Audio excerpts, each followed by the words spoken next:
Apparently they want 190106. I don't know, but I would like to hear 190015, but I think the rest of these should be postponed. Say that with 190015.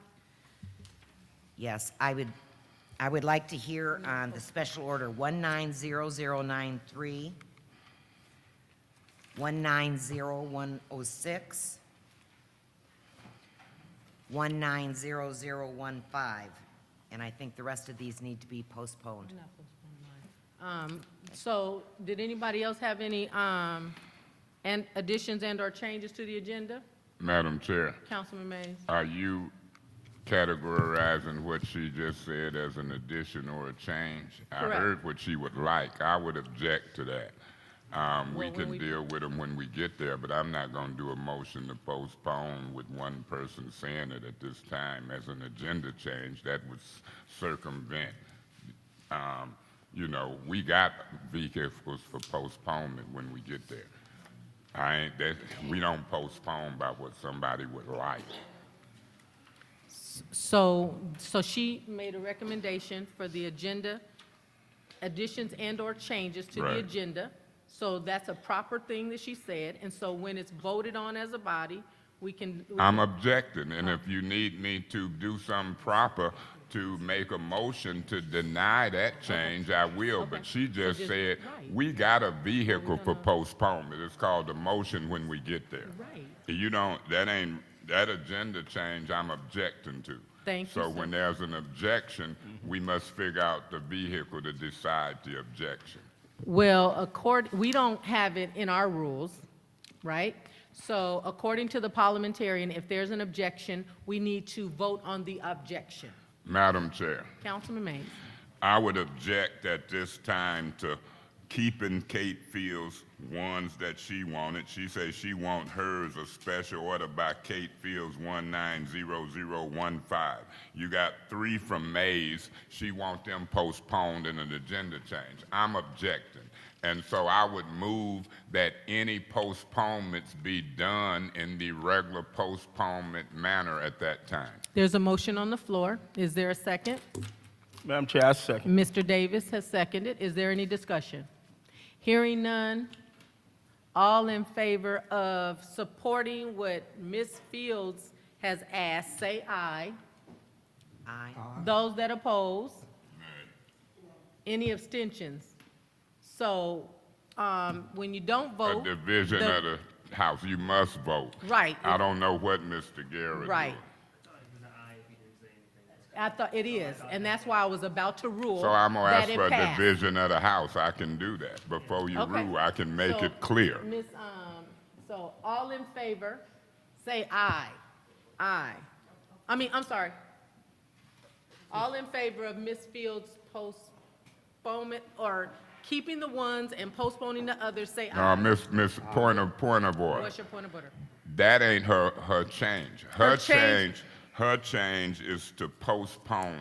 And she ain't saying keeping the others. She's saying postpone some and well, I guess she is saying that. She is. But when she say keep the others, this is agenda changes. Correct. And so an agenda change can be a postponement, but we usually do it by motion and You're vote. right, Councilman And so Mays. I don't want us to set the precedent. I understand. And so that's what I'm getting at. Thank How you, Mr. Mr. Mays. Guerra vote, we'll see. Thank So you. I So just all wanted in to- favor of doing special orders 190093, 190106, 190015, and postponing the No. others? Point of order What's your and point of information. order, Councilman Ms. Mays? Galloway, that ain't her motion. Right. My motion is not to allow her to postpone without a motion like we normally do. Councilman Mays, you're That, making this more I ain't making complicated. it more difficult because if we win this motion, then we can still postpone when we get there. Right. And so I'm saying, don't read it that way because that ain't her motion. Thank you, Mr. Mays. I don't want it to act like we can't But still Councilman postpone. Mays, you objected to what she said. That's correct. Not your interpretation. I just repeated what she asked And so you have objected to That that. ain't the motion, not what she asked. My motion is not to set, not Right, to but- do the agenda change postponement. Not her words ain't the motion. Don't repeat what she said. But Repeat what my motion Councilman is. Mays, you can only object what has been set before this body. I didn't only object. I put it in the form of a motion. You have to repeat my motion regardless of what she said. My motion is not to postpone in this manner on agenda change. Postpone the way we normally postpone. There's a motion on the floor to not postpone. No, it's been moved and seconded. Thank you from the audience. All in favor of not postponing, say That away. aye. That's it. Those that would like to postpone, say aye. It fails. So, we are back to the original motion. On agenda change. Correct. So, Madam Chair, Councilman Mays? I would like to make sure that I can discuss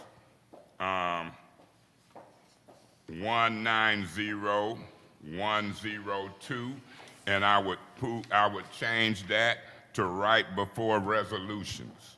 190102, and then I would also like to change 190045 to right after 191, 190102. Wait a So minute. I'm putting Okay. 190045 behind 190102, and then the letter that Kate Fields and them sent that she's trying to postpone, I would put the 190084 before the 190102. Those would be my changes. Oh, no. Okay, I am asking for 190092 to be discussed in the order in which it stands. So, is there any more changes and/or additions to the agenda? As it stands, people, we have Special Order 190093, 190092, 190106, 190084, 190102, 190045, ending with 190015. The 5-minute presentation, where does that fit? It fit up there right before 190106. So after the first two. If we don't postpone them in the regular way, yeah. So, did you guys get that? Those are the changes to the agenda. The finance chair, the finance director has asked for, Mr. Newsom, how much time are you asking for?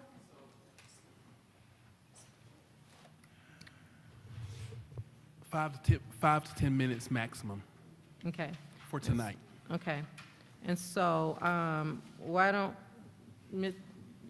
Mr. Newsom has asked for an opportunity to, and Mr. Newsom, is it okay if, once you do the budget to actual, you can just finish with that, and then we'll move to 190092? Is that okay with this body?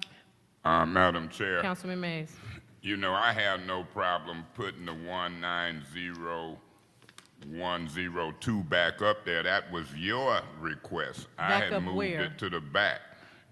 You said you wanted to stay in the same place after I had moved it No. to the back. Councilman Mays, your first thing that you said is you wanted 190095 to be discussed above and after 190102. Then you said you wanted the letter to be addressed before 190102. I just made arrows and repeated the order based on what you said. So if you're changing that now, you can tell me. No, what I did, Miss Fields wanted agenda changes to postpone it, and it failed, Correct, or something failed. correct. My motion failed, not to postpone it that way. So that means her agenda changes were still in there. Correct. I further went and changed them. You did. Including 102. When you spoke, you wanted it back in its regular spot. I I have didn't. no objection. I didn't put it back in its regular then spot. it would be somewhere at the end, because she had wanted it gone. Actually, Councilman Mays, I Well, did it ain't the a big changes. deal. Yeah, I changed it the way you did, and so I'll Whatever keep us you on track. understood, Ms. Thank you. Galloway, Okay. as long as all of them is back on there and we That's can wonderful. change them at their regular time or postpone them, I'm ready to vote on the proposed amended Okay. changes. And so, because if I'm not mistaken, Councilman Mays, that's the one you said you wanted before the resolutions? I'm gonna end up moving to postpone some Okay. of them. So, is there any more changes or amendments to the agenda? Hearing none, all in favor say aye. Aye. Those opposed? Any abstentions? The motion carries. So, we are at Mr. Newsome, Special Order 190093, a special order budget to actuals as required by the new Flint City Charter. That's correct. I'm gonna try to get this. Right. I don't have a supplemental package. Thank you. All right. Everybody ready? Give me just a second to pull mine up. I received that package as well, right? I just want to look at the same thing the council's looking at. Oh, yeah, that'll be fine. What time are we starting? 7:29. Perfect, thank you. Good luck, girl.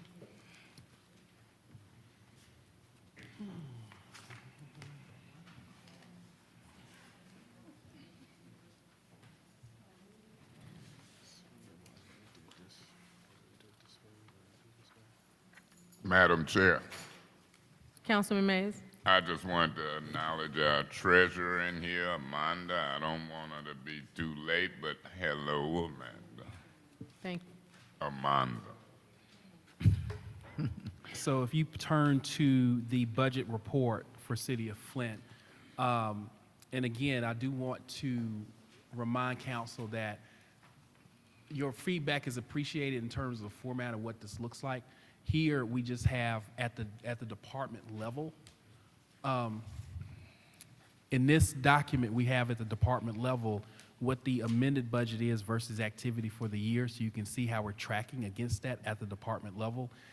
We have tried this at the account level. I feel that that's very long, and people get bogged down. But this might be too high level. So I do want council to kind of understand that. I do want to point to some key areas that you all should be thinking about when you read these reports, so that you're understanding what they are. So for instance, I know certain council members have expressed an interest in understanding how we're doing with our revenues, particularly in the general fund. That's the first line of the report. Not on purpose, it just works out that way with the coding, but you can see that we're about halfway through what we put in the budget in terms of what we're going to collect. In this report, negative means revenue, expenditures are positive. So you'll see that negative $19.28 million activity through 6/30/19 versus the amended budget of $38.7 million. So what we're saying here is that we've collected $19.28 million against the $38.7 that we had in the budget. So that's what you see on the top line. Going through the different departments, you can see, because most departments are net expenditure based, right, throughout the general fund, after you get off the top line, you'll see what departments have spent what versus what they were budgeted to spend. Mr. Newsom, can I just ask Sure. you a quick question? So normally red means, Normally red means negative bad, but if you think this is a rule of thumb for this particular. That's for what this I just want particular you to report. clarify for the. So it's a negative expenditure, so it's revenue. So Okay. that's an inflow. So it's a good, red That's a is good. In this In document. this yes. document. Thank Okay. you. Thank Thank you very much for that. But you will see that, for instance, license and permits is red. And so under that one, you know, license and permits, that's where we're collecting fees. And I believe, if I remember correctly, that department is where our cable franchise fee flows into. So that's the reason you see that as red. You'll also see some enforcement revenue coming into Treasury operations. That is the reason why that is red. So again, I think there are certain things I definitely want to point you all to. You've got detailed information in front of you. Obviously, we want to go to page 3. And one thing that is of concern, if you look at it at a glance, is the fact that it appears that we're behind in the general fund, the $2.3 million, that activity that you see on well, let me back up a second and point something out. Just a little caveat. When you see the phrase activity through 6/30/2019, the reason that you see it like that is because we want to get all the activity for that fiscal year, and we don't want to update the mechanics of the report. So we set it to run as of 6/30/19, and that way you get everything. So obviously, there's no activity past today, right? So if I set the report to run as of 6/30/19 and always leave it there, I always get the most current information because there will be there's nothing posted in the future. So I wanted to point that out.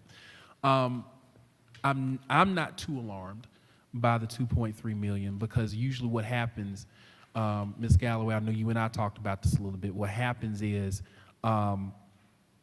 that we usually see an uptick pattern-wise in our income tax revenue during the year. So why I suspect that we are going, because we've seen this in the past, I suspect that we will be fine. That's why I always want to caveat when you all get these reports, because people run and see that we're behind in revenue collection, and there's that concern. But you don't always have a straight line pattern for revenue collection. So I wanted to point that out. The other thing I want to point out too is, I know Ms. Fields, you asked for, and I actually agree with you strongly, that what you'd want to do, instead of doing a straight projection of your revenue collection, show me where we are on the curve. So if you're telling me I'm going to collect 80% of my revenue in the last month for income taxes, then I still want to track against that curve versus a straight line. And so we've struggled with how to make that work. We are working on how to do such a projection, but I do want to say that I hear you, and it is something that, you know, for our purposes, as well as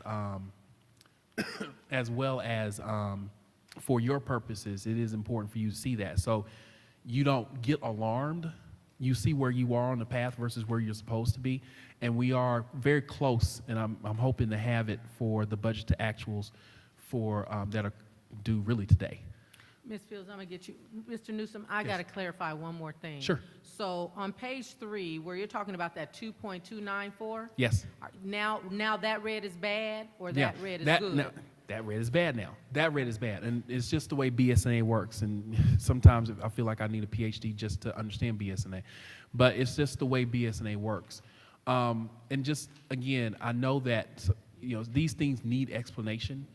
And this is a challenge for us because the reporting capability of BSNA is not that great. So, I just wanted to make sure I clarify, because like half the Yes. red is good, half the red yeah. is So bad. when you're in the when you're looking at the different departments, red is good because it's a revenue, but it flips when you get to the bottom line. Perfect. Ms. Fields.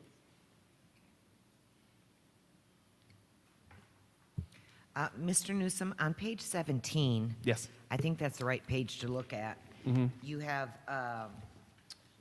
estimated revenues, all funds, appropriations, net of revenues, appropriations, beginning fund balance, ending fund balance. Okay. Yep. So what I'm trying to understand is, and want to know, and maybe it's on another page, but I want to know where we stand with our revenue projections, okay, and where we are currently. So that's- Overall, number one, overall, and Sure. then I have a number 2, but okay. Yeah, I was just going to say that's exactly what we're talking about. I think you're looking at income tax, you're looking at the millages, you're looking at the assessments. And this would tell you that information because when you look at something when you look above the line and it's red, it's a net revenue department. So that first line is where we're recording our income tax for the general fund, our property tax for the general fund, some of our fees for the general fund. It's embedded in that 000.300. So you can see what we've collected versus where we thought we'd be. But again, to the point that I'm anticipating you're thinking, well, that still doesn't tell me where I am versus where I should be. It just gives me a straight dollar amount. So for instance, if I know that I'm going to collect winter taxes, summer taxes.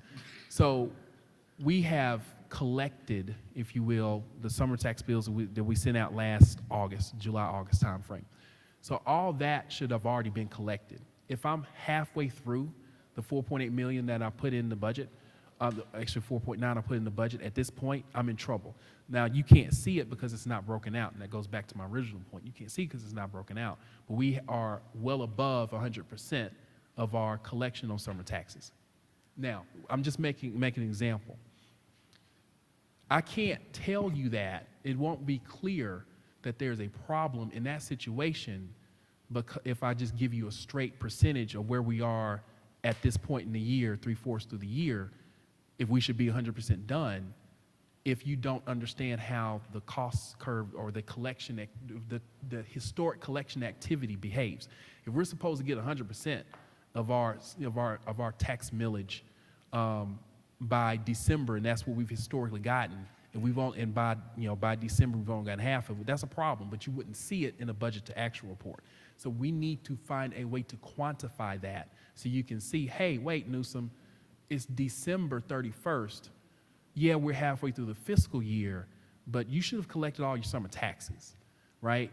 So we have to find a way to do that, and that's what I was explaining to you, Madam Chair, last week. We have to find a way to do that because a straight report out of BSNA doesn't do that. So there's this balance between how do we get you that information versus having that task that we're challenged to meet all of our requirements as it is.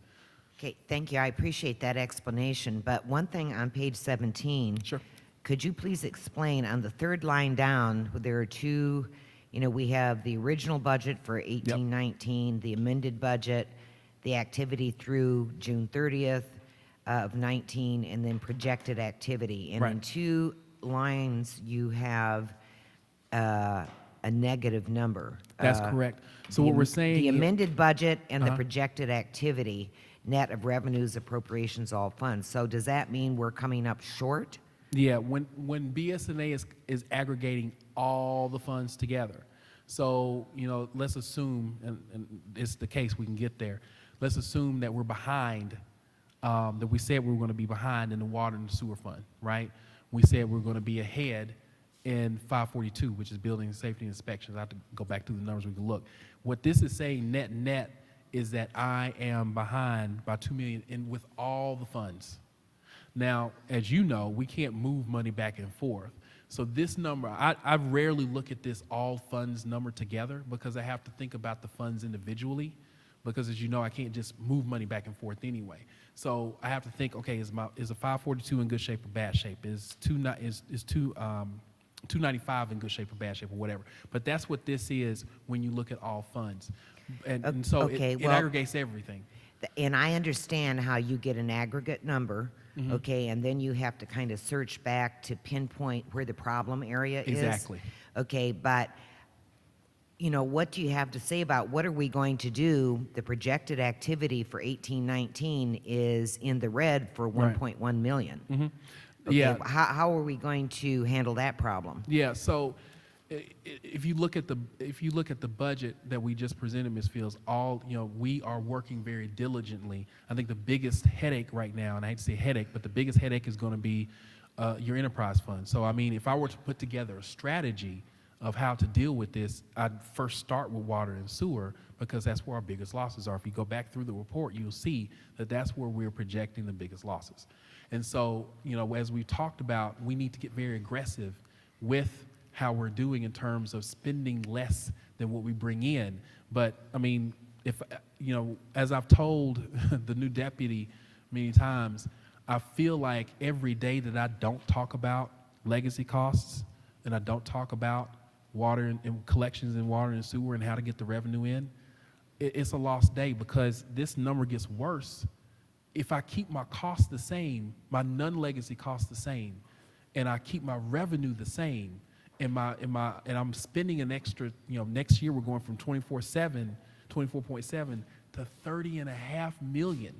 So if I keep everything flat, this number goes up another 5 million in the red, right? If I keep the numbers the same, that's scary to me. So, and that's why I say that, we have to figure out collectively, council and administration, how we do what we do to get those things fixed.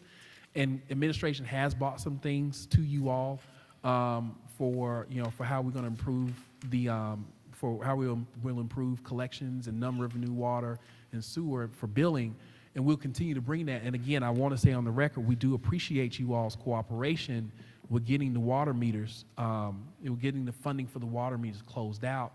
But we'll be bringing more things to you in terms of legacy costs in the next, I won't be here, but we are working very diligently on things in terms of how we're going to deal with legacy costs.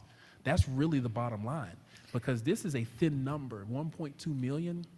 I mean, we're not going to die from 1.2 million. I think we'll recover.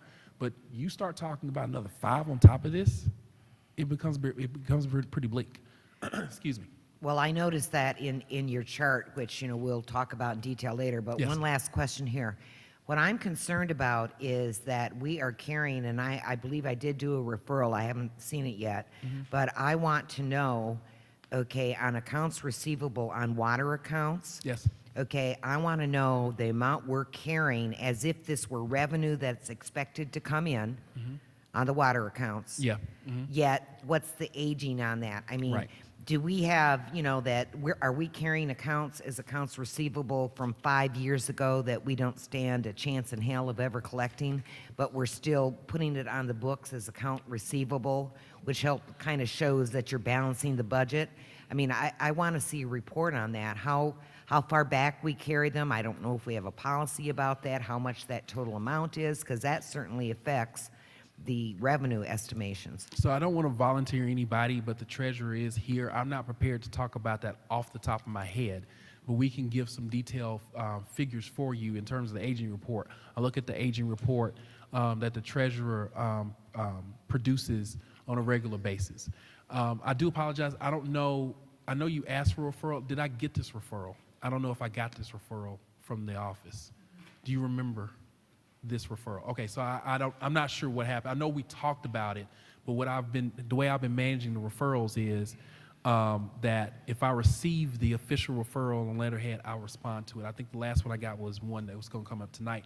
So we've been trying to do a better job of responding to referrals on a timely basis. So I apologize. I'm not sure what happened with it, but I don't want to volunteer people, but the treasurer's here. Maybe we can have an offline conversation, because I think that's something that I know you've showed interest in, and I do want to make sure that you get your questions answered. This is a very serious issue. It is a serious issue, and I would make that official referral. I've been trying to cut down on the referrals as you've requested. Okay, since I know you're dealing with a lot, trying to wrap things up for yourself. But now that we're going into the budget period, I think this question is vital, especially since the negative areas are basically in the water fund. So I think it's really important that we understand how much we're carrying as accounts receivable that, in fact, we probably are never going to receive. So, we had many discussions all through the year about steps we were going to take for collection and shutting off, illegal water, whatever, and then it kind of just all disappeared. But as we go into the budget period, I think this is going to be really key. So whether you receive this as an official referral or not, because our staff is way behind as well, because they're also short-staffed and have many duties. But before we go into this budget thing, I would really appreciate it if I could have that report. Ms. Trujillo is here. Would you be able to get that for me, Ms. Trujillo? She answered yes. Thank you. Thank you. Councilman Mays. Yeah, Madam Chair, through you, I think this is an appropriate time under the circumstances, through you, to our treasurer, Amanda, if she could. Could you come? Madam Chair, while she's coming, in light of what's been said, I would move 190094 and 190095 to council. Councilman Mays, Point of order. what's your point of order? Is there a second? Councilman Mays, you're off of the agenda that we all agreed on. Point of So, order. what's your point of order? A motion is in order when I got the flow. No, this is water discussion. You heard him talk about Amanda in this special order. And so I'm trying to move us expeditiously. This is in order with the special order. She don't need to, if you go for a second, we can discuss it. But that's my point. You got to ask, is there a second? That's basic. To move the resolutions, but we haven't gotten to the resolution. We're not to the resolution. Okay. We're still on special orders, aren't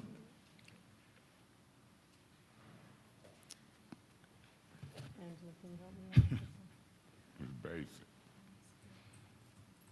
But we did agenda changes, are we all agreed on that? If you guys give me 1 second, and council, I just want to say to you all, we did additions and changes to the agenda. Point of order. What's your point of order, It's a Councilman? motion on the floor. The order is there a second? And then Councilman we Mays? go into discussion. You cheating and you out of order. And if you don't ask for a second and you refuse to ask for a second, we got a problem because I'm going to appeal you. That's the business. It's a motion on the floor. Your job is to ask, is there a second?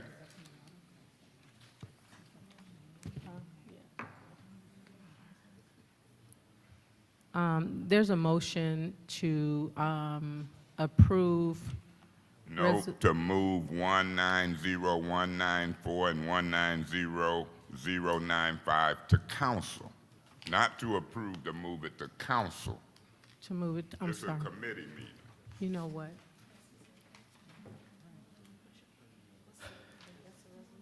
Yeah, it's the very first one. There's a motion on the floor to move 190094 and 190095 to council. Madam Chair, Ms. Winfrey Carter. I would like to second that motion. It's been moved and seconded. Madam Is Chair. there any discussion? Yeah, Madam Chair, the reason I did that, Amanda shouldn't have to sit here through all these special orders. And since Mr. Newsom and Ms. Fields' dialogue had to go to the water fund, and she's here, and this special order involved the Treasury, I want to get her out of here as soon as I can. I know she worked long days and will be back tomorrow. And so I wanted to do that as a courtesy to the staff, and it's just a good practice to move it to council. Madam Chair, through you to our treasurer, Amanda, and our main manager in the water department. You want these budget amendments as it relates to mailings and problems that you've ran into with all of the mailings you've had to send out. You referred to the 10% policy, and there's been some additional expenses. You want us to pass this when it gets to council? Absolutely. Okay, so I'm gonna vote in favor of moving these resolutions to council, and I will be voting to pass them. And if we get this done, that's why you're here. You could maybe then leave if there's no other questions for you. And since he talked, I wanted to get this out the way. It's called moving expeditiously. Parliamentary inquiry. What is your parliamentary inquiry? Okay. I do believe that this goes against what we had agreed on agenda changes, but I also have a request for information. What are the two numbers that he's trying to pass in the resolutions? The very first two, 9495? correct. Okay, and has been seconded because I have discussion. It has been. Go ahead, Councilwoman Fields. Okay, Mr. Newsom, excuse me, Paul, right? During committee, you had explained the glitch in the BSA system Yes. that led to 2 separate printings of tax bills, right? That's correct. All right, so now, and you said it was 25,000 it was going to cost us to reprint due to that. Roughly correct, yes, that's correct. That's Okay, what I said. so- And that is correct. All right, so now I'm trying to understand this 100,000. Yes. Okay, could you explain why this printing cost is now 100,000? Is it So, for more than the I- reprinting of the glitch? I want the treasurer to sign in because she's closer to it than I am, but I will say that part of the volume, you have to also understand that because we have we're sending out so many notifications to people telling them that we're going to shut their water off, shut off notifications. The postage and the printing is so much higher now, and unfortunately, it's higher than we anticipated. So again, going back to what we talked about before about aggressively collecting for the water and sewer funds, this is one of the things that happens. There's more activity, there's more postage, there's more printing that has to happen. And unfortunately, we underestimated how much that was going to be. So if I may, Madam Chair, I'm going to let the treasurer also chime in on that. Okay, Mr. Hill, before you do, Yes. when you say well, postage, I don't think the cost of postage has gone up yet, has it? I don't No, know. that's per piece. But if you send out more notifications, Okay. then obviously your cost So go up. then that leads to my next question. Mm-hmm. So we must have somewhere where we have estimated, based on actuals over a period of time, how many water shutoffs Yes. we get in any given month, right? So now you're saying, if I understand correctly, that there have been many more water shutoffs than you had anticipated. Therefore, the price for these notices and printing of these notices and the postage on these notices has increased. So my question then is, how much above what we had expected is occurring every month? I mean, like if we had on average 100 shutoffs or accounts stopping every Right. month, are we now experiencing 200 accounts every month? So, or and again, I want to monitor to chime in on this, but we have return letters that are a challenge. We have we might send multiple notifications because we can't get the work order processed, and so there's a delay with the shut off. So again, Amanda, I know the operations, but she knows the operations when it comes to customer service. So I want her to chime in and delve into a little bit more. But it's a little bit more complicated than that. And if I may, Madam Chair, I'll let the treasurer chime in as well. Okay, so we have parameters for when we send out letters for anyone that has a past due balance, so that way we know who's going to get a letter. In the interim, because we know that we have gone over budget, that we have changed those parameters, so even if you do have a past due budget, you might not get a letter. It just depends on where you hit in that parameter, because we're trying to, save money here and still trying to collect. This current bill plus 10% has helped the people who are trying to get, keep their water on. But some people, it doesn't matter. I mean, they're going to pay when they want to pay. But we still have to send the letters out just so we can say that we have sent them out. To make sure that they know that they are eligible to be turned off if they do not pay. With the winter months, we've had, lesser amounts of turnoff because with the ground frozen, it's more difficult. So hopefully now that, the frost is starting to, the ground's starting to not be as frosted, we will be able to do more turnoffs each day. And that's what we're hoping, that we can, build that back up. Okay, I understand that, but you haven't quite explained, okay? At some point, you must have estimated a certain number or percent of total water accounts, okay, that are going to be shut off in any given month, okay? And this is not taking into account whether you have the staffing to actually go out and turn off the water, but the ones that are active accounts that now should be inactive because you've turned off their water or you intend to turn off their water. What I want to know is this number increasing? And if so, how many beyond what you expected on any given month? Are we getting increasing numbers of inactive accounts that will eventually lead to water turnoffs once we get the staff to do it? When you say enact, are you saying people who are not paying? People are not paying and you're going to turn their water off. Are Oh, those numbers increasing? Yes. Yes, and in each- By a percent, by a number? But each cycle is different. In certain areas of the city, you have a higher percentage of people paying on a regular basis. Other ones that you have a larger cycle, and then that number kind of gets skewed a little bit because we have one cycle that's larger than the rest, and their their balances are higher now. So it just depends. Each cycle is different.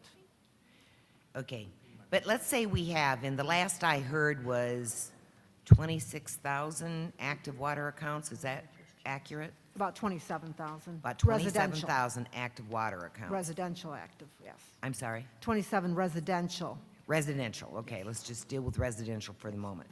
Okay, can you tell me, like, you anticipate in a given year or quarter or 6 months or something, that 10% of those accounts are going to be, they're not going to pay and going to turn off? So from wherever you started, can you say what the percentage is now? Is it occurring with more frequency than you had anticipated? I think it has increased more than we anticipated. We have a lot of accounts where we're getting return mail, so, and we don't have, unfortunately, we don't have the staff to even go out there to see, is it really vacant or what's going on with that? I mean, so we have a lot of those that we would like to send work orders out on that, but we don't have the staff to do that either. Can you quantify that for me in some way?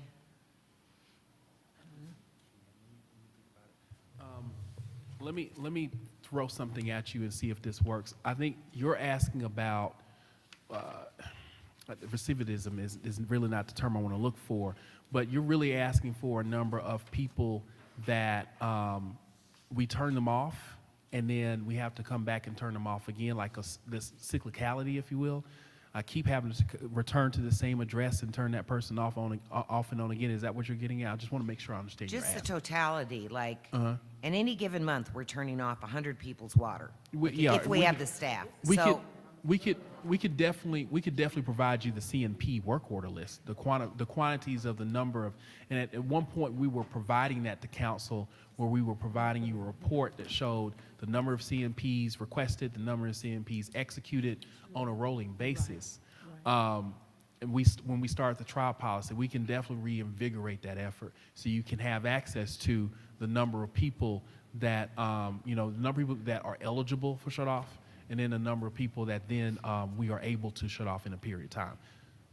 that would be good, and I'd like to make that referral then to Treasury. And also, if possible, with finance help, I'd like to know what amount of money, quantify the amount of money that represents as well. Understood. Yes, we can, in terms of lost revenue. Right, Got it. because that helps Point us of to order, understand the ma'am. budget. Point of order. What's your point of order? Have you been keeping time on this motion? Councilman Mays, you're aware that our rules say that if you're dialoguing back and forth, that time does not count Have you against been keeping I time? have. You How heard the much time? buzzer go off. Her time is just now starting. She's been talking back and forth. Thank you. You want to read the rule to that one? Are you done? Madam Thank you. Galloway, that time didn't just start. You sound crazy. No, I Ma- did- Who got the Councilman- floor? Mr. Griggs does. Okay, I want the Thank you. floor when my turn comes, and I'm gonna see when mine start, because she went wrong. Thank you. Go ahead, Mr. Griggs. Since we're approaching about $250,000 contract with this printing company, should we maybe consider after this year to go out for bids to other printing companies? Yeah, the bids are up this year for the printing. Do what again? The bids are up for printing this year. Oh, okay, all right. So we'd be entering into a contract effective June 30th with a potentially a new supplier. Yeah, okay, thank you. Thank you, Mr. Griggs. Mr. Mays. Thank you, Madam Chair. My question in this whole discussion, Amanda, is that it seemed like I found out that we don't cut water back on a daily basis till after 4 o'clock. Is that a fact? Yes, we have overtime orders. Beg your pardon? Yes, that's correct. Right. Water is cut on after 4 o'clock. And sometimes it takes 2 and 3 days to get an appointment to cut water on. But we cut water off before 4 o'clock. My position is this: we need revenue. Shut-offs take away revenue. Some people believe you shut it off, it make people come in and pay. It'll make me come in and pay. I'm behind now. You shut mine off, I'm going to everybody I know to try to get it back on. Because I got my son, my grandkids, my Republican brother, I'm a Democrat. I got all them in the house. So shut-offs do make us come pay to cut on. But my point is this: I would rather do a reverse. When people come and pay, they want to get back on. So I would cut them on, because the ones that's getting shut off, if they have to wait till after 4, we steady making money because they own. It don't make sense that we shut off before 4 and shut back on after 4, and people have to wait 3 days after they come pay to get cut back on. So I'm politely suggesting we explore that. I want people to be cut on when they pay and shut off when they don't pay. I just don't agree with the policy of taking so long to cut back on when people pay. So I'm articulating correct in that. When they pay, whether it's before 4 or after 4, shut them on as soon as we can. And then if we have to pay to shut people off, shut them off 2-3 days later. In other words, reverse the order, because it's a win-win. We steady making money because they delinquent and ain't been shut off yet, but people who paying, we cutting them right back on, because that's a health and safety issue. So that's all I want to do and chime in on. I'm gonna be supporting your extra money. And not only am I gonna support your extra money during budget process, some of them folks down in your department do a fine job. We might not can give them a raise, but we might give them a Christmas bonus. Because, you know, I done been down there. Folks fussing, arguing, and so a lot of water money. And people talk bad about customer service, but I'm gonna support them. And I'm gonna try to reward them for helping getting us through this water crisis. I will be voting to move this to council, and Monday I will be voting to approve it. Thank you, Madam Chair. Any further discussion? Hearing none. Madam Clerk, roll call. Oh, no. All in favor of moving this to council, say aye. Aye. Those that oppose, it moves to council. So we are, thank you. We are on Huey. I guess, is there any further questions for Mr. Newsom on the special order budget to actual report?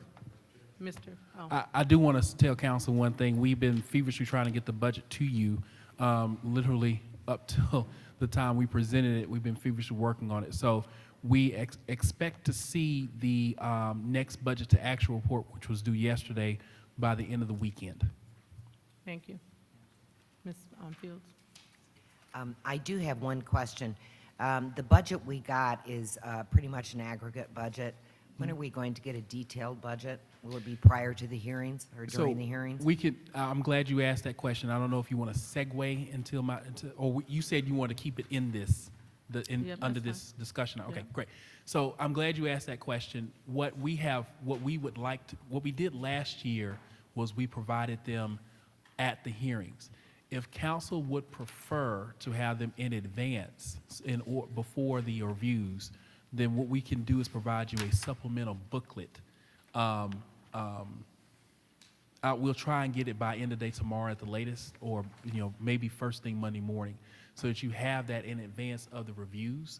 And of course, I have requested, a little selfishly requested, that we start the reviews next week. Normally, remember when you were finance chair, Ms. Fields, we had a good week at least between the time that the council was presented the budget and when we started the hearings. I would like to at least have some of the smaller organizations like accounting and payroll come before you and we present to you next week. So if we are able to work that out, we can get you at the very latest first thing Monday morning a detailed book that will supplement the budget book that you have received. That way you have the detailed book that marries to, and we'll make sure that there are references between the two so you know what ties to what.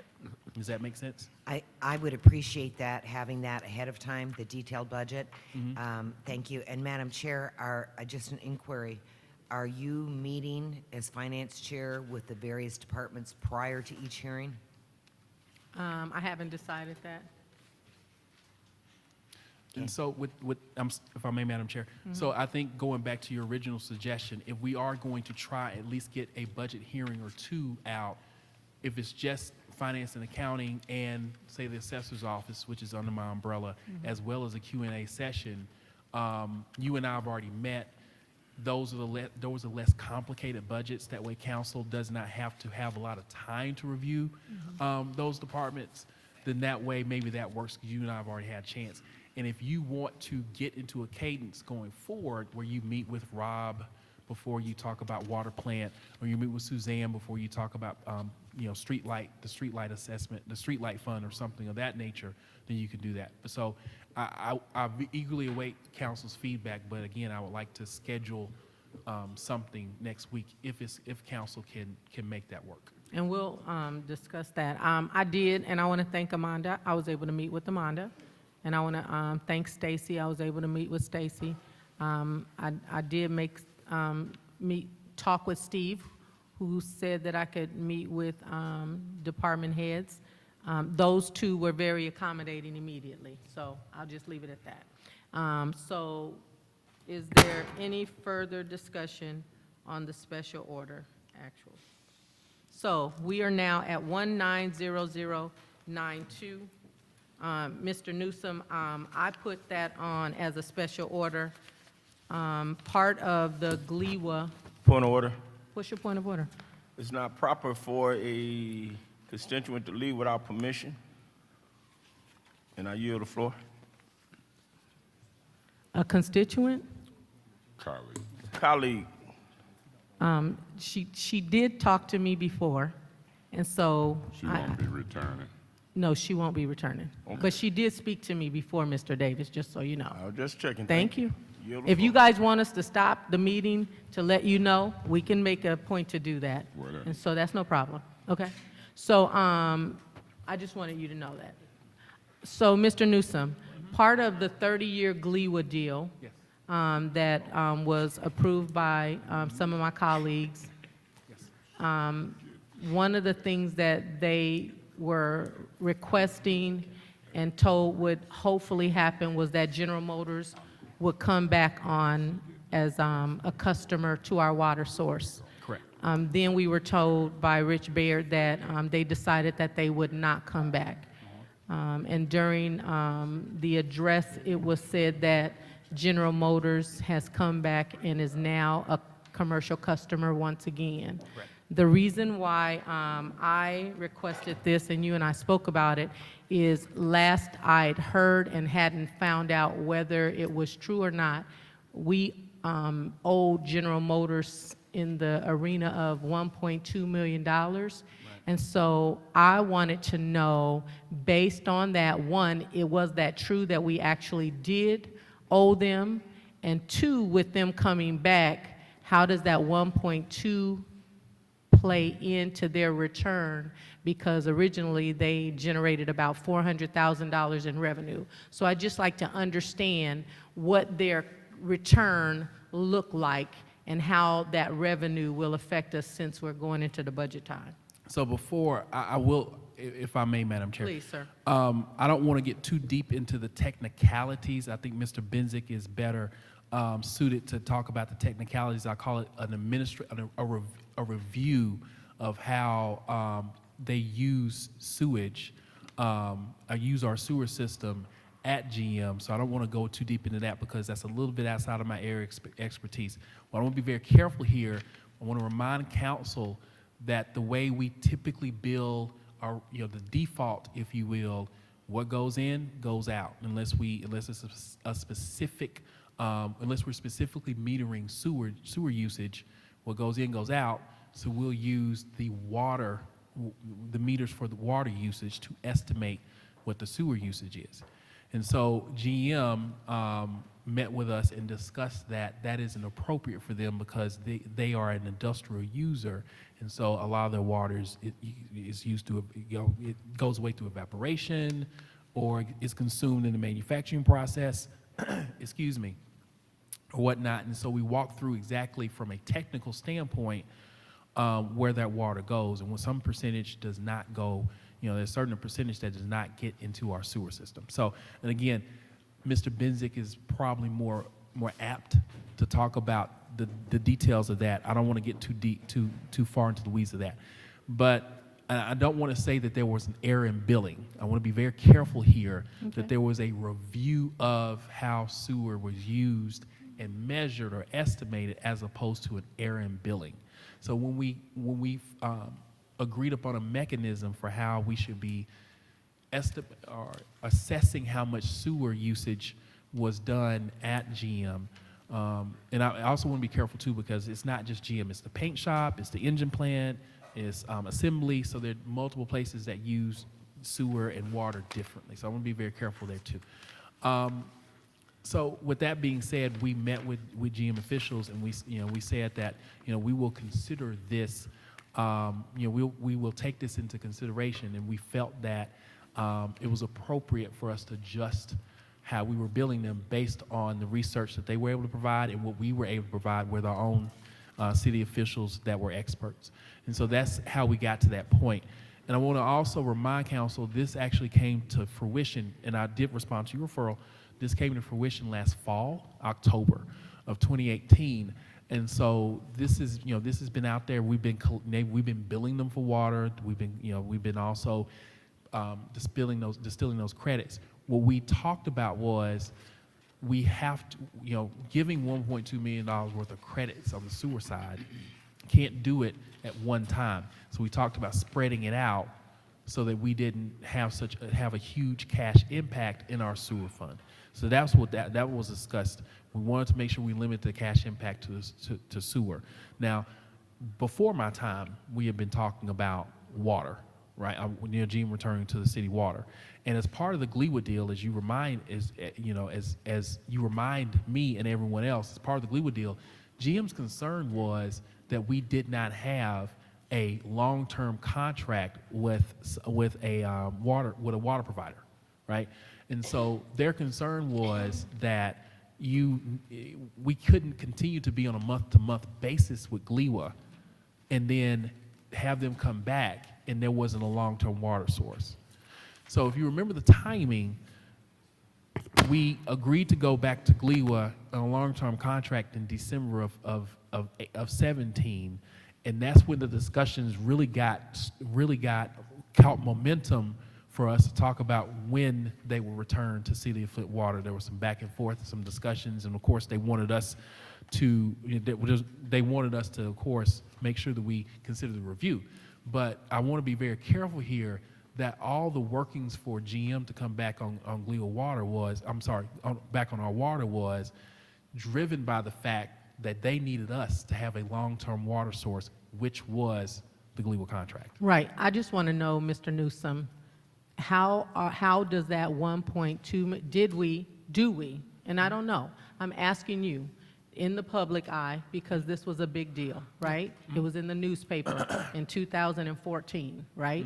So my simple question is, one, was it agreed upon that the city would reimburse in however form $1.2 million to General Motors? And two, if the answer is yes, what does that look like for the city, especially based on where we are talking about our water fund is right now, how does that impact the budget that we are currently in and the budget that is going forward? And how long are those credits, however they are, how long do they last before we're actually paid up, if you will? So just as a little FYI, I'm pretty sure we put this in the presentation last year or discussed it last year, but we had assumed when we proposed the budget a year ago that we were going to do those credits because we had started the conversation. So if you look at some of the notes or even the presentation that we provided the first April 2nd, I'm pretty sure I put GM sewer credits in there. I know we talked about doing the hearings because we felt that it was coming close, and we were in those discussions. So in terms of impact to the budget, it is embedded in because we saw that last year and see that this year. Now let's be very careful here that if you look at it strictly from a water standpoint, this is a positive, Right. because we get the additional revenue. Now, of course, the sewer fund is not in the best of shape Right, either, right. so the credits do hurt. But the last thing we want to do is have, our in-house experts say, yeah, okay, that's an appropriate review of sewer usage, and, we agree, but we refuse to give them those credits, because now you're talking about potential litigation, and that's what we did not want to even Right. breach into with someone we consider a long-term partner in terms of working with us, long-term. How long is the credit, Mr. Newsom? 4 years, if I remember correctly. It should, I don't have it right in front of me, my tablet's acting up, but it should be in your referral response. If it Okay. wasn't, let me know. Okay, But I'm pretty sure I put that analysis in your referral you response. got it in there, okay. Thank you, sir. Madam Chair. Councilman Mays? Yeah, Madam Chair, on this special order, I would ask that it stay on. I'm hearing some about we owe GM 1.2 million in credits and so forth and so on. I would ask that stay on as I familiar myself more with these discussions as it relates to GM. And that's all. I'm ready to move on if there's nobody else, but I want that to stay on. Thank you. Any further discussion? Hearing none, we're at the 5-minute presentation by our guests that are here. Councilman Madam Mays? Chair, that would be, I think they pronounce it Artel, and Fred, and whoever else you have with you, Fred, if you want to introduce them or however y'all got it set up. I know when we talked yesterday, you said you'd have people with you. So whoever you want to introduce, whatever you want to say, can we get that microphone? Hold on.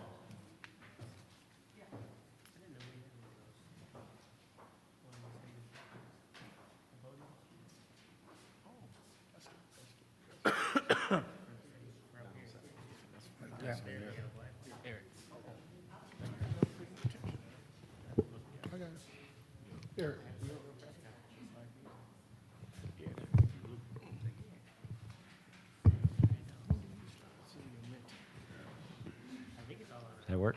Can you hear me? Okay.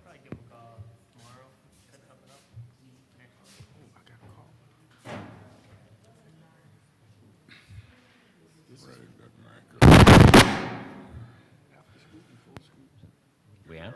Start? Okay, my name is Fred Krug. I'm here tonight with a couple of my associates who are in the back of the room, Art Winslaff, Tom Maher. We're representing a company called... Order. Wait, Fred. Let everybody pay attention. You ain't got but 5 minutes. Just relax. Mr. Mays, you're not running the meeting. You can continue.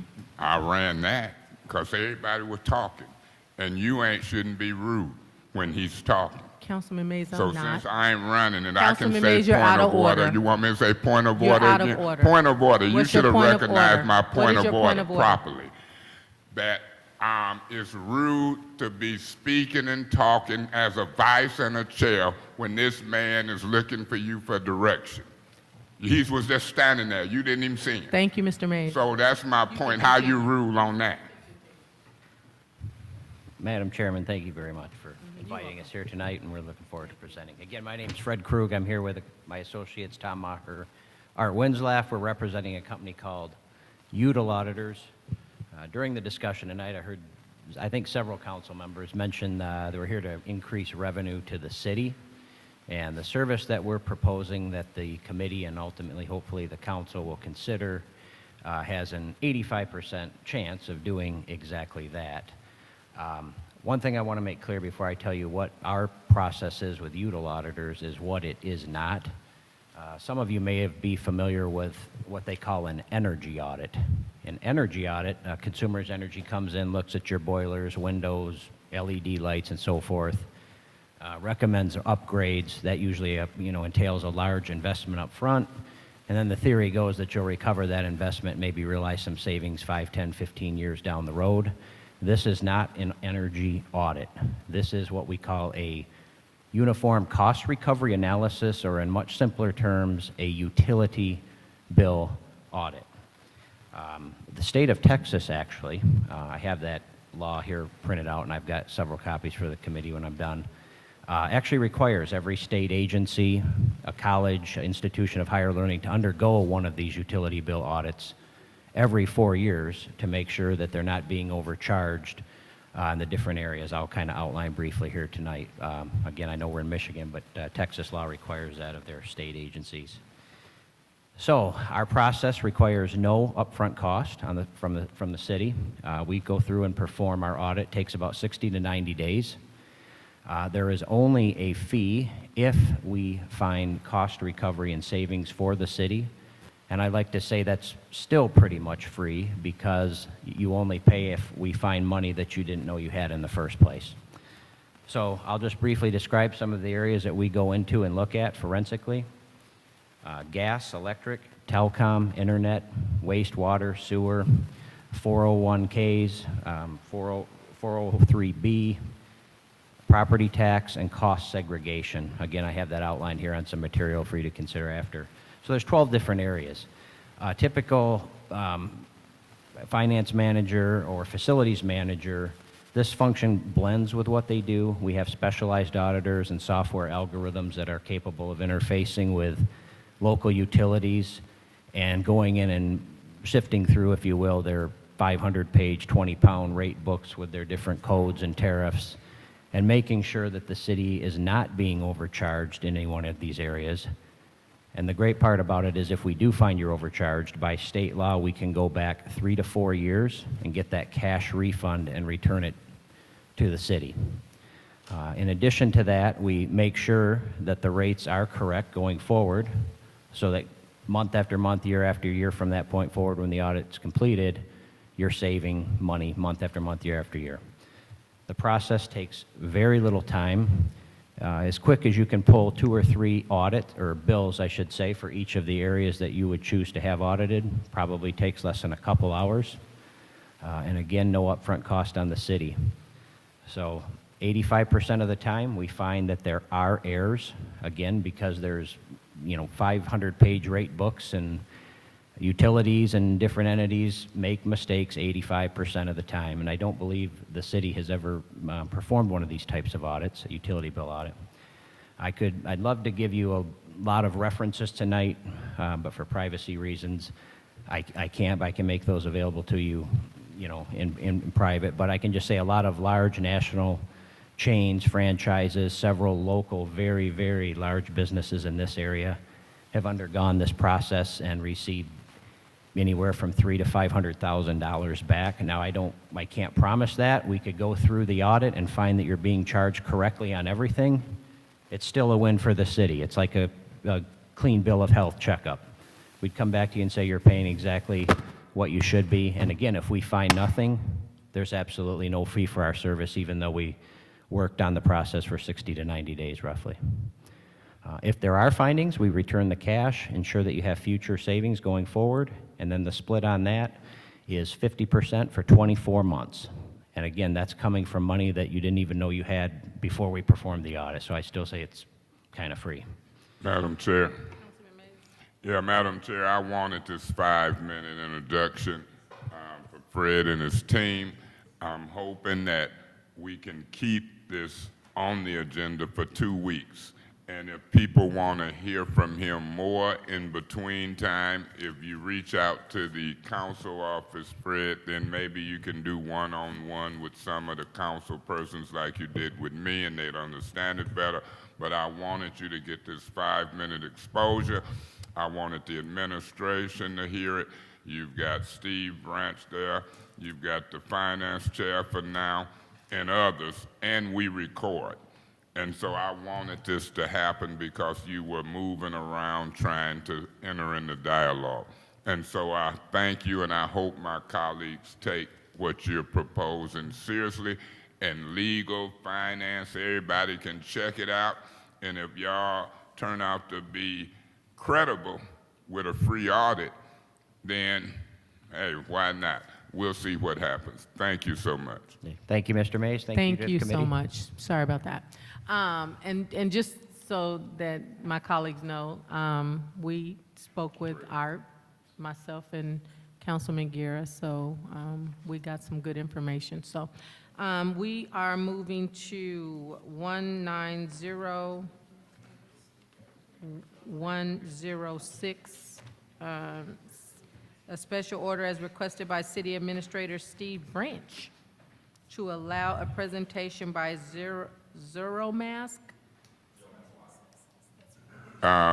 Madam Chair, Oh, yes, Councilman Mays. Madam Chair, before they start talking, could we have Mr. Branch tell us a little bit and introduce them? That's what I would rather hear from whoever is requesting them before I just hear from them and introduce them.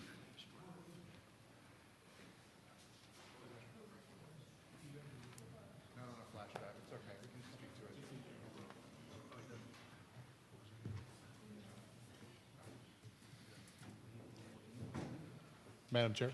Yes, sir.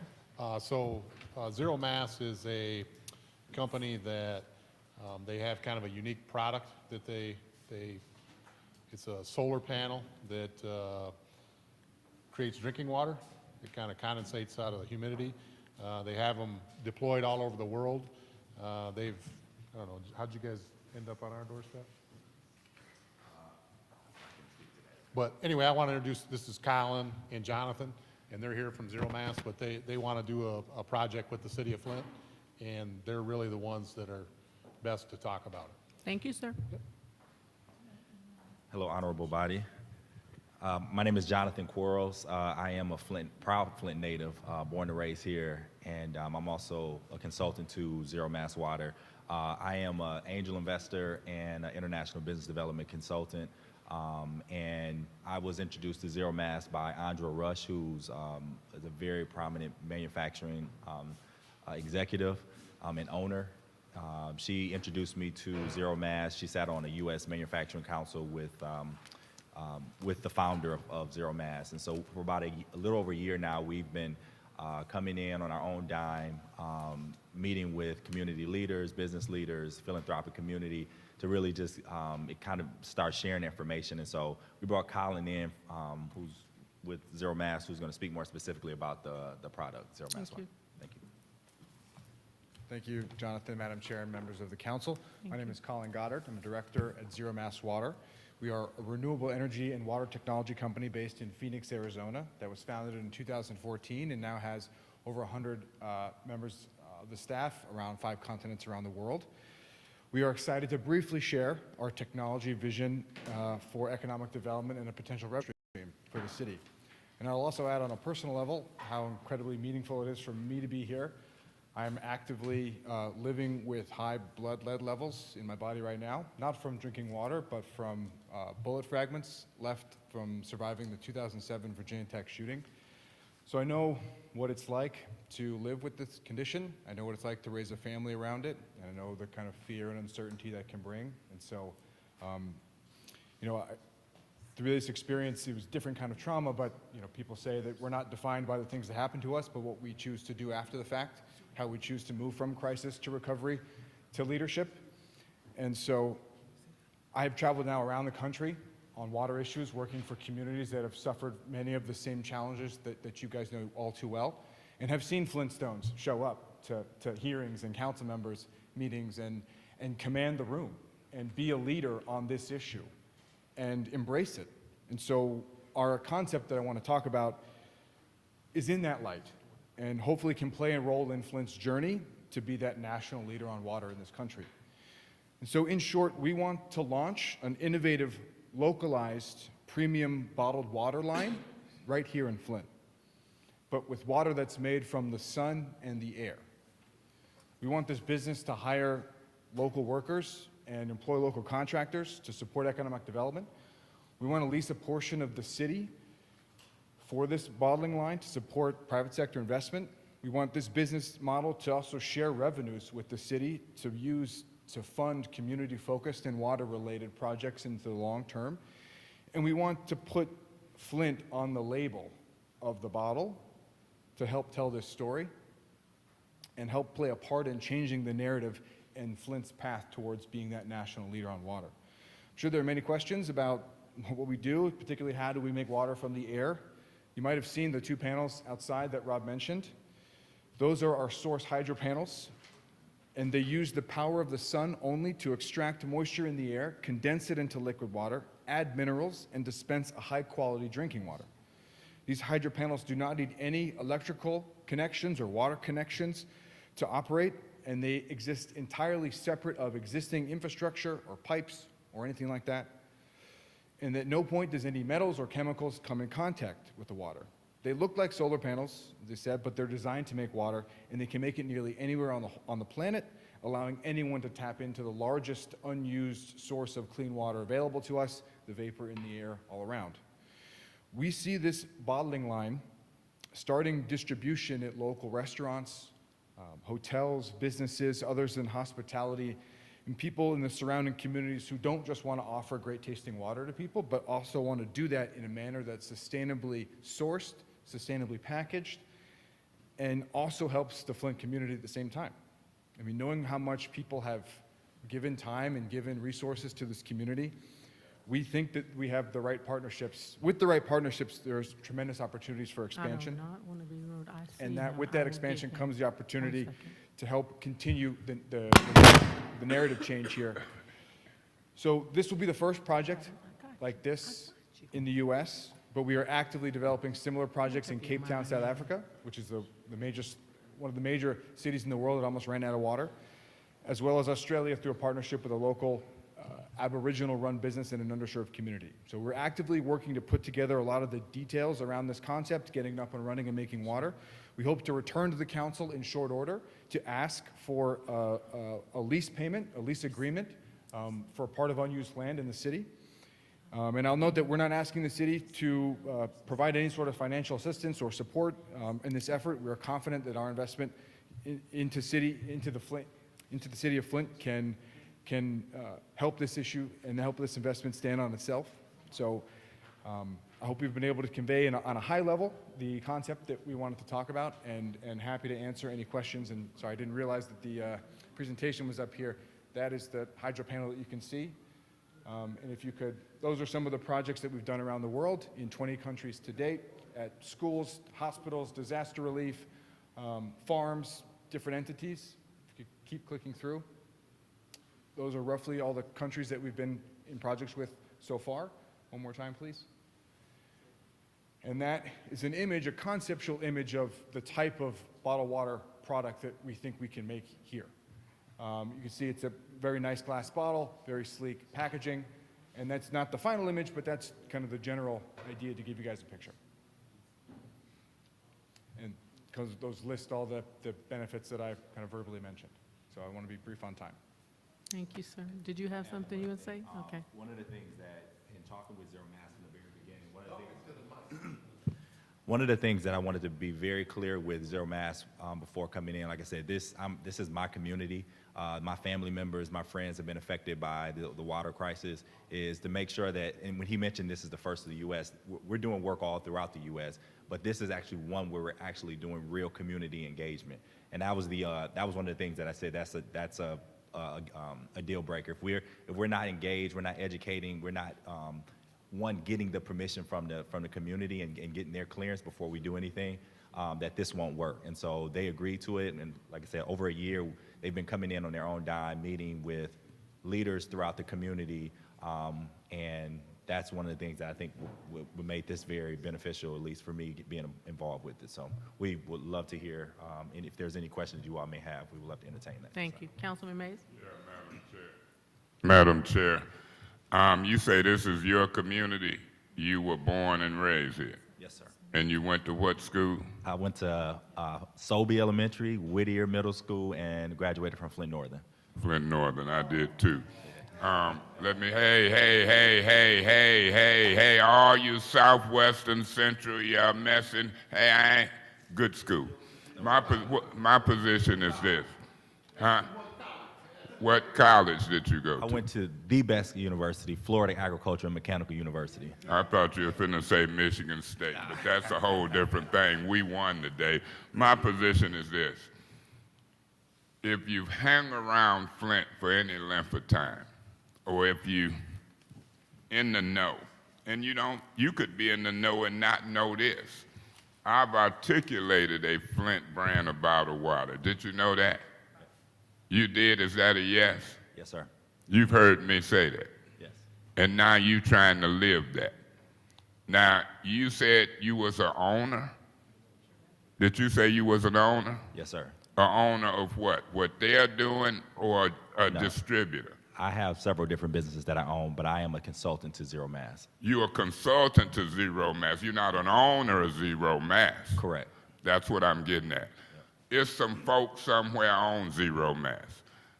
Now, when these panels is set up, you say the water ain't in contact with nothing. When it what is it in contact with, a plastic tube? Because it's got to be made and drawn out the air and then tubed into something, a large container. How much, answer this, what is it in contact with? And then how much is it making per hour a day? Give me them two things. Good questions. It comes in contact with food grade plastic tubes. Plastic to tubes, dispense that's it. okay, that's Yep. that answer. And then each panel can make roughly 150 liters a month. That's Per hour? Canada. Tell me in gallons or pints or Gallons, some okay. U.S. old school measurement. I'm old. Yep, a single panel roughly makes just over a gallon of water per day.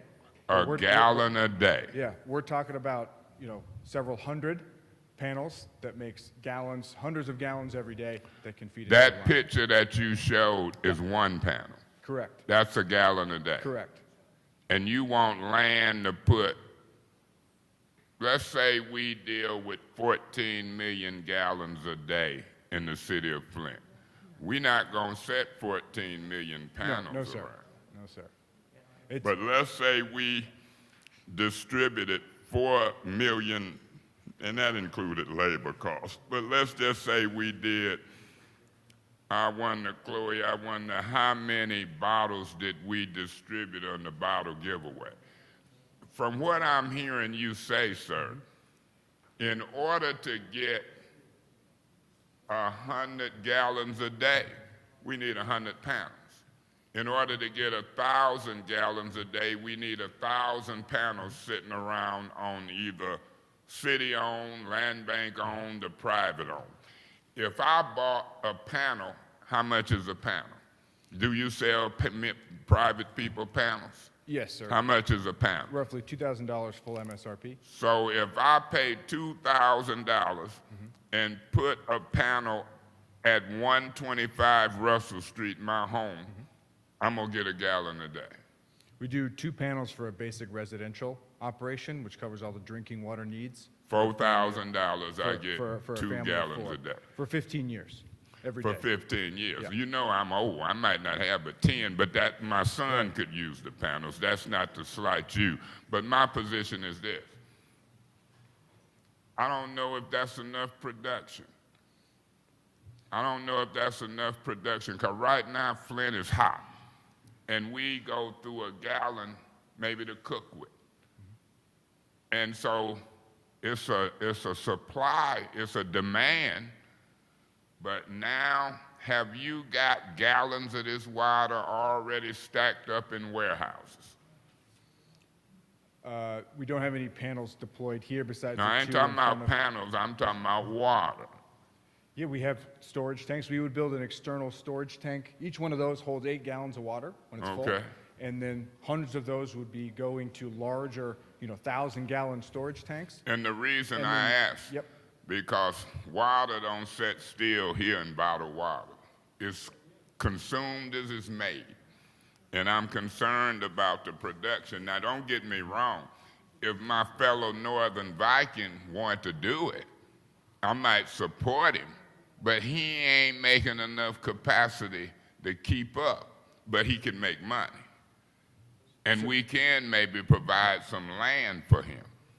All of that we can cooperate with, but you're going to get beat out by somebody else producing a bunch of bottles real fast. And the demand is there. So I had been waiting to hear from y'all. From what I heard, I can support you, maybe, probably more so because of him, but also because of you. You got a unique thing. And I'm a good thinker, and I'm smart enough to know ain't nothing I can say negative but slow production. You knew that, and you concerned about that. This guy wanting to say something, so I'm going to be quiet for a second, if I may. No, thank you. And those are all valid points. And I think one of the things that we constantly say is that this is one solution, right? So there's multiple solutions. What's really significant about this is all of the other components outside of, like I said, you're drinking clean, fresh water that's not compromised by any kind of lead or any kind of existing water. So that's the differentiator out of every other water that you have.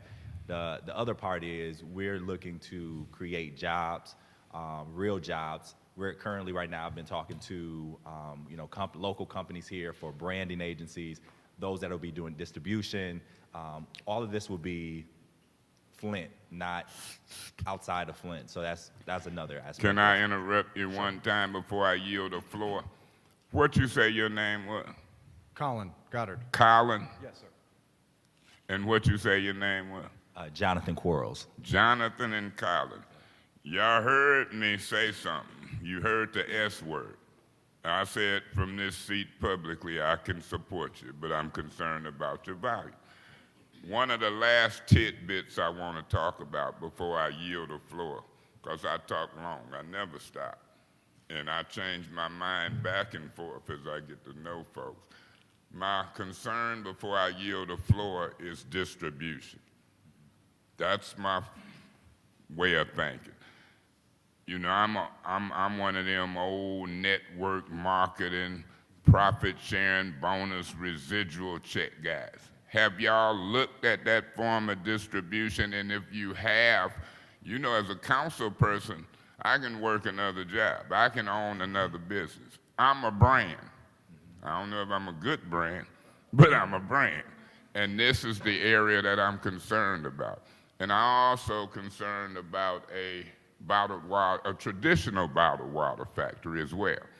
So y'all the closest that's been came before us. I will help people, Flint people make money, but I'll help more than less. Distribution, I heard you say local restaurants, but I'd like to see that done through a sales and marketing plan that allows the individual to sell and market to those restaurants as well as to individuals and to sponsor other people and branch out. 10 times 10 is 100 distributors. The next level, 1,000, and so forth and so on. What is your thoughts on that, Jonathan?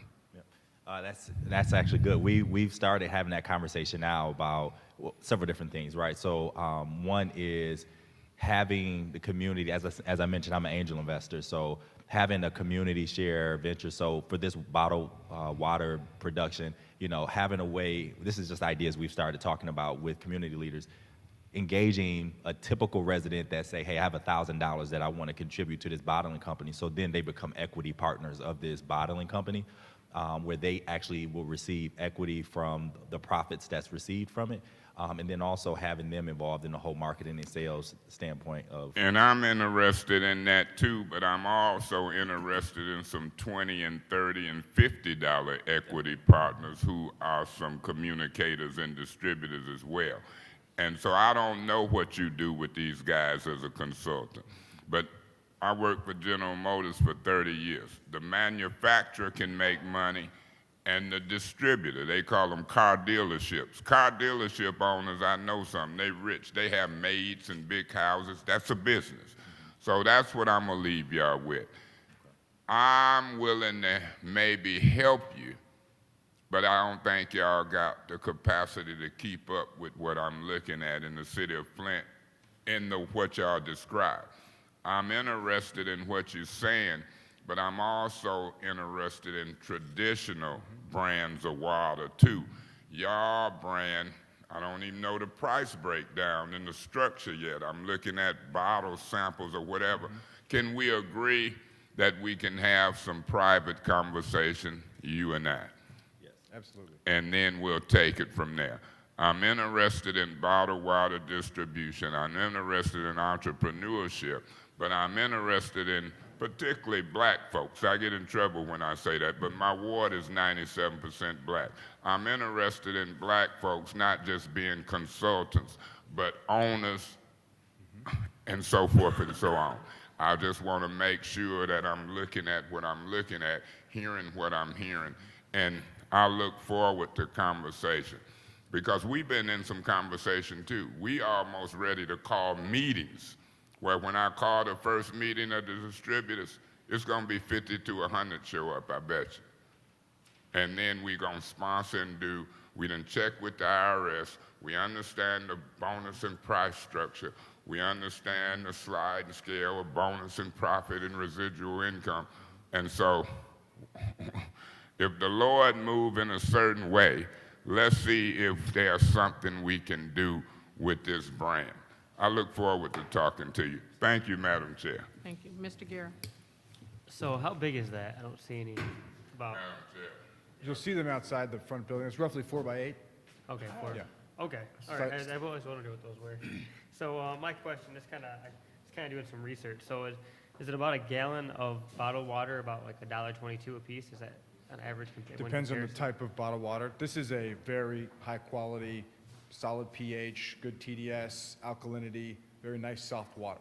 This is not something that's easily accessible in the market at a Kroger, for example. This would be, So after it makes that gallon, how much do you think it'd be worth? That actual gallon itself? we think, we've been now looking at, for each 500 milliliter bottles of water, or liter bottles of water. I mean, this will be a higher price point than what you buy at a grocery store, right? This is for the kind of nice experience at a restaurant or at a hotel or at boardrooms initially. So we want to walk before we can run. And so this will be at that higher price point. We're still looking at the details of what that's actually going to fall. But this is what's coming together in the next few weeks. Okay, yeah, it's because it's super impressive how you were able to get water from the air and stuff like that, definitely. And do you have a certain area that you're looking at in the city of Flint that you would want to lease?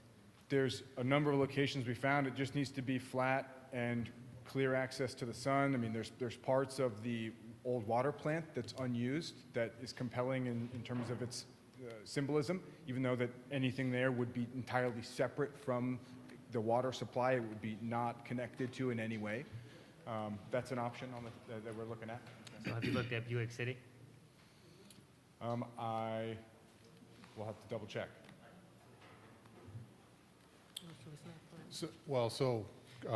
Councilman, I think the hope for Buick City is that we can put a heavy industrial customer on there and utilize the existing infrastructure.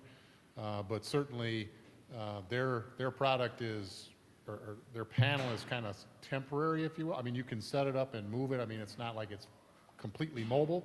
There is a setup. So it doesn't have to live there forever. So, it can be very dynamic.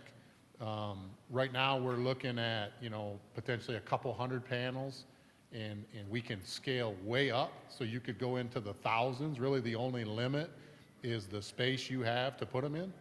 And obviously, if there's the demand for it, we can continue to scale as big as we need to scale. But the idea is to, we're gonna build it somewhat small, see how it goes. We want to put local residents to work. We're looking at something that we believe is sustainable for many years. Rooftops are accessible. I mean, anything that is there, we're gonna potentially utilize if the demand is there. There's other things that they do with growing vegetables and things of that nature in hoop houses, if you will. And so there's a huge potential here if it goes over well and we're able to accomplish what we want to. I think that you guys will be happy with kind of the joint venture we're looking at here with Zero Mass. Thank you. Mr. Davis? Thank you, Madam Chair. Mr. Jonathan and Colin, I love the idea. To me, it's actually what this community needs. But I was spending a little different. What do I mean? A lot of people in this city is elderly and got compromised health conditions, dialysis and everything else, and they need the purest water they could get. And I really see, and that'd be a big success if y'all stick with it, because it's a big community concern with the best they could get to help them. The community don't trust the water.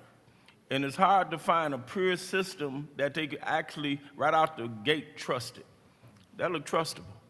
I really see that being a good investment, but I would pitch it toward the health community more than I would the general population and let it spur from there. But you got an excellent idea. That's an excellent idea. Councilman, I also want to add that we're going to install an array of panels here at City Hall, and there will be potentially a couple dispensers that people can, use like a drinking fountain or fill a glass or something to, a bottle.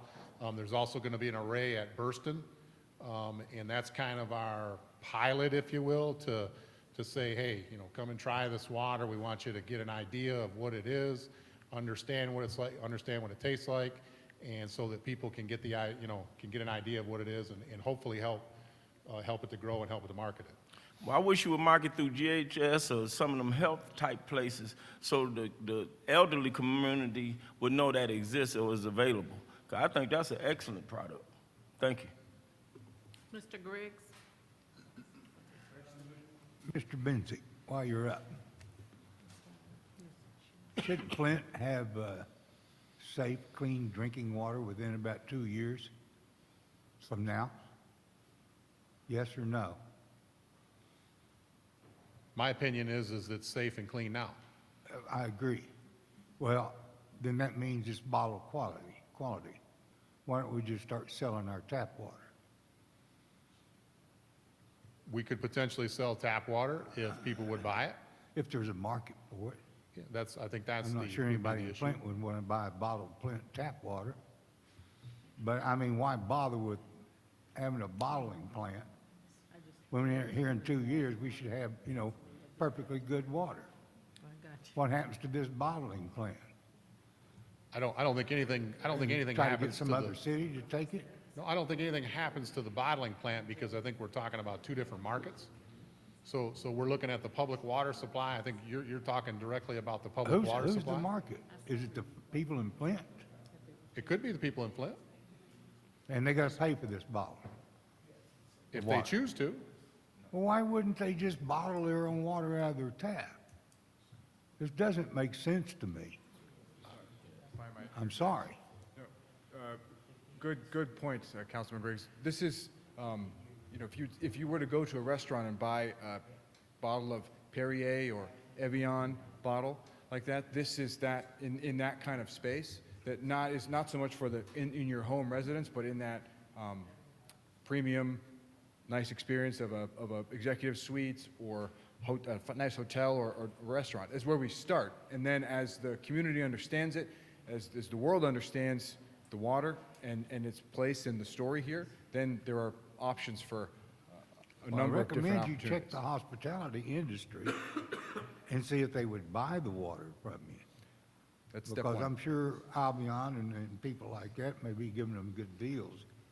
But I know at the bed and breakfast that I own, we only serve bottled water. We always have, even before we even heard of bad Flint water. Potentially, we could supply your bed and breakfast with bottled water.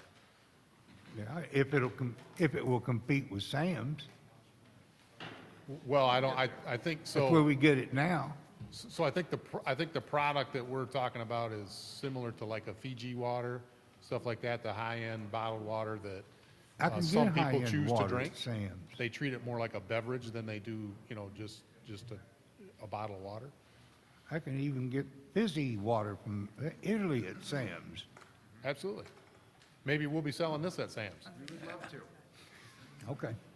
And let me just, if I, Winfrey Carter, go ahead. can I just add one more thing too? One of the things, like I said, the differentiator from this and any other bottled water, one is sustainable, clean water that's totally different and cleaner and fresher than purified water. But then there's also a potential revenue share for the city, where the city will actually be getting funds, where you won't get that same thing from Sam's or Nestle or wherever else. So. There's really no opportunity for any, they want to partner with the city. So the city doesn't have any capital outlay in this. It can only result in benefit for the city. It's not, we don't stand to lose anything. So we're trying to create some local jobs. I don't know how many that's going to be, but it depends on how big we have to scale it. If it really takes off, it could be a lot of jobs. That's just what we're looking at. At the end of the day, if it doesn't work out, they take their panels and go home. That's what happens with it. Well, as long as there's no cost to the city, No, why it's not? it can only be a benefit for us. Yeah, okay. All right, I understand.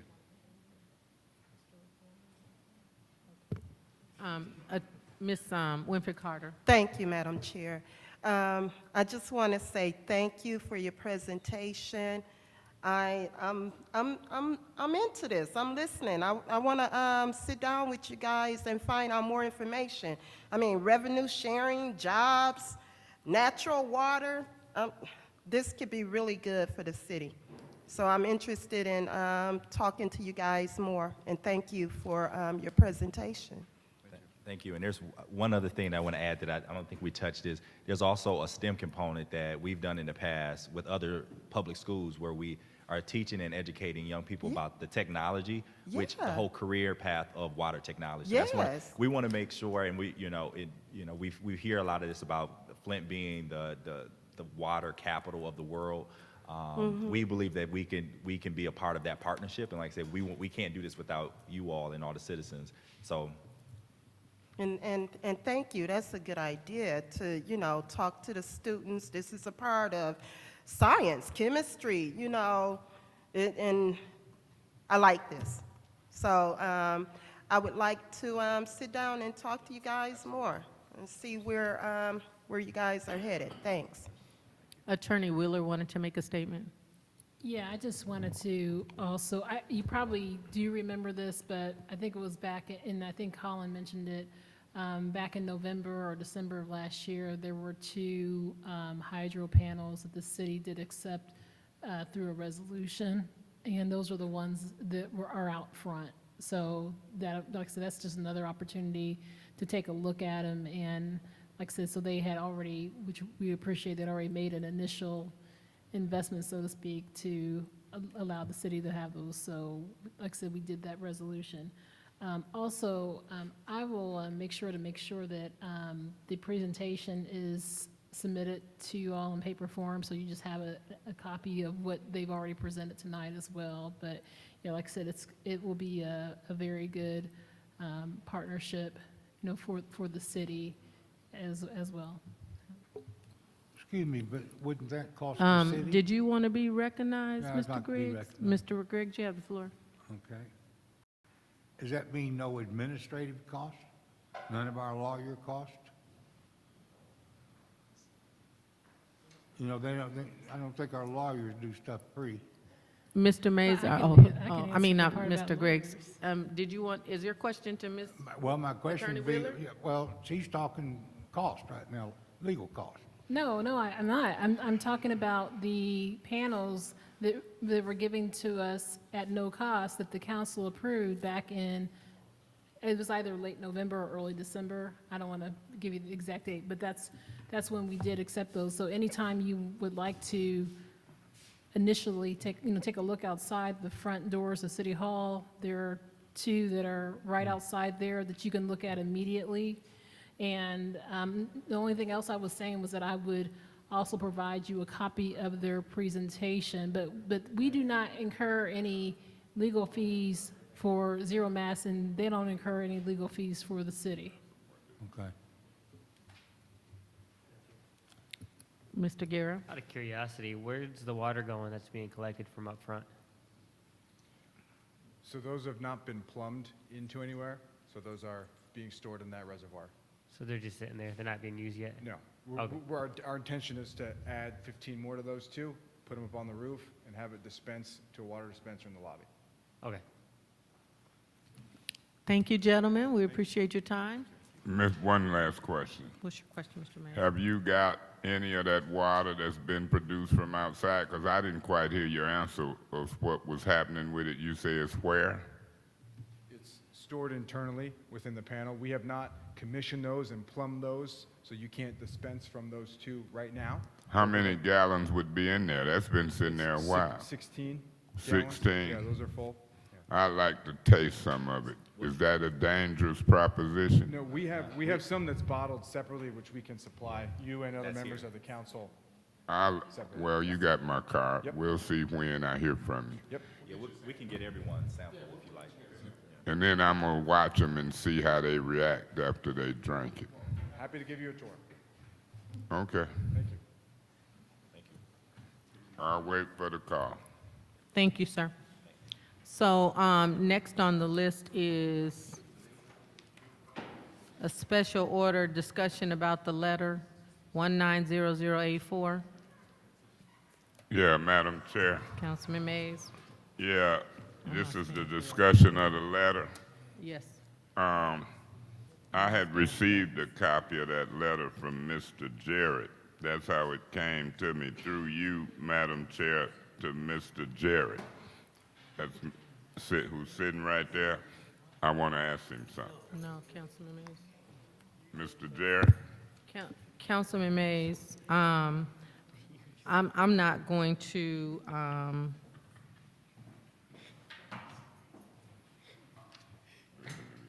how long is the dialogue that you plan to have with Mr. Jarrett? We received a copy in What the difference council do it office. make? It makes a big difference. Why is he treated differently from any other special order? I've Because he's not requested on the Mr. Jarrett. special order, and he's I'm not on- in I administration. He's not requested from this, the. my special order. You had yours, and you did what you wanted to do and talk and say what you wanted to say. And Well, we I let tell you what, I'll give Mr. Jarrett 5 minutes, and then you can We'll go. work from there, Ms. Galloway. Well, but no, that is how much time he's going to get, and I'll read the rule that says that I have a right to do and that. I'll read the rule that says I can appeal your That's ruling. fine. You ain't gonna treat Just- Mr. Jarrett I'm no not, different than Councilman them Mays. other special orders. You Councilman don't even know what Mays, I'm finna ask him. you- You treat I- me I differently. don't. So this ain't about Mr. But Councilman Jarrett. Mays, This about my special what order. I'm going to tell you is you stole from me 3 hours on this letter on last week. It Point won't of happen order. again this night. What's your point of order? This is my special order I requested.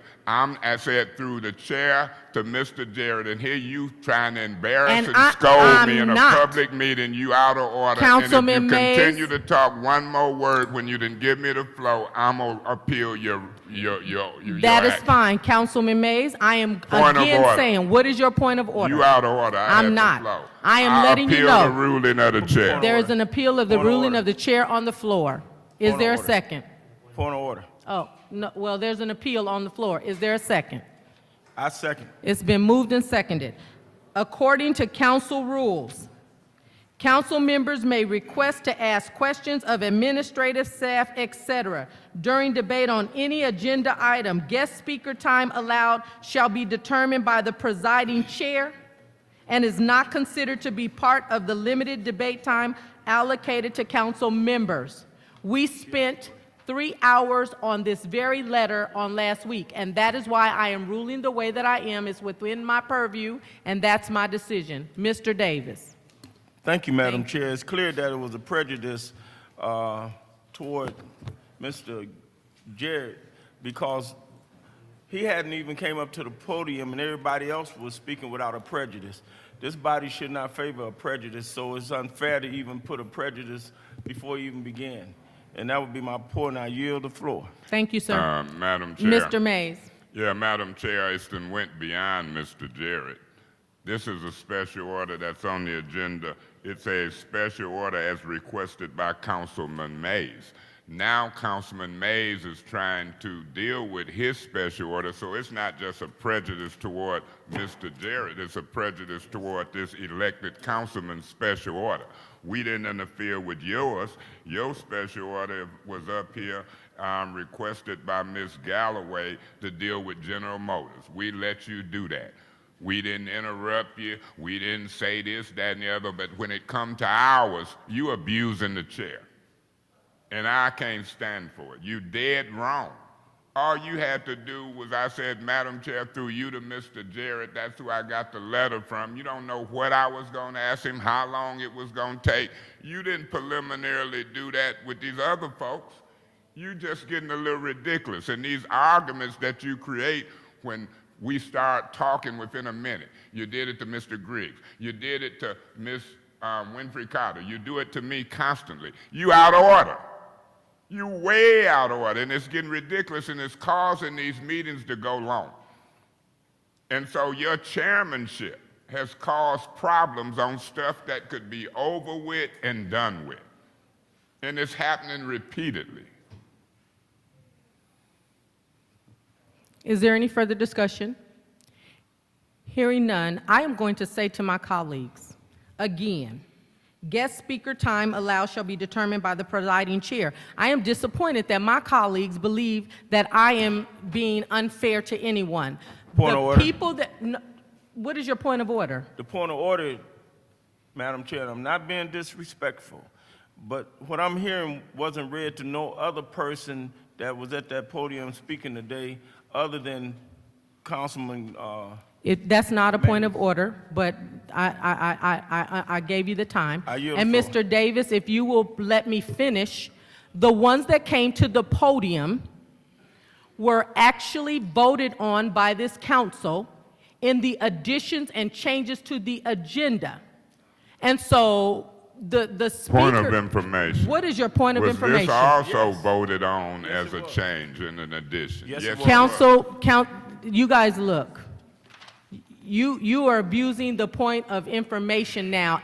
We are in a appeal of the chair, and you guys know.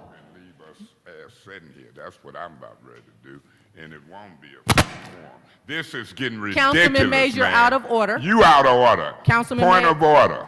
You out of order. What is your point of order? That's what this appeal is on. Councilman, And if you well then vote, let's call for the It question. ain't nobody here. Oh. You vote no, and it fails. But that don't mean you're right. Councilman I'm Mays. telling you, I Councilman will leave Mays. this council business where it's at Thank in you. your finance committee Thank meeting, you. and you gonna look like a fool because Thank every you. week. You are God out of bless order, you. Councilman Let's Mays. see what you do. You are out of I'm order, out. Councilman Mays. You out of order. Thank you. You think we some fools?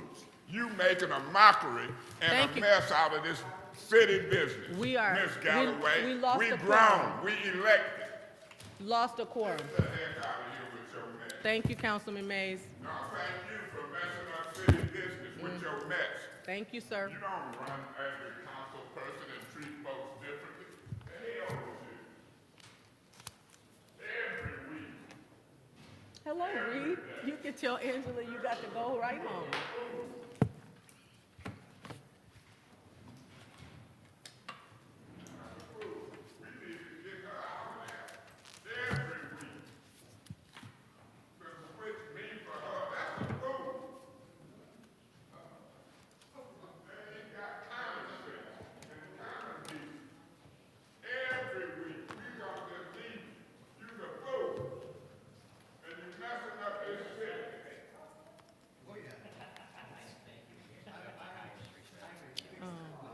Thank you. Thank you. And I was listening to you all, just so you know. Thank you. So we're not going to try to call block committees? No. So that means they'll all be on special affairs. So, it died. There's no motion, yeah.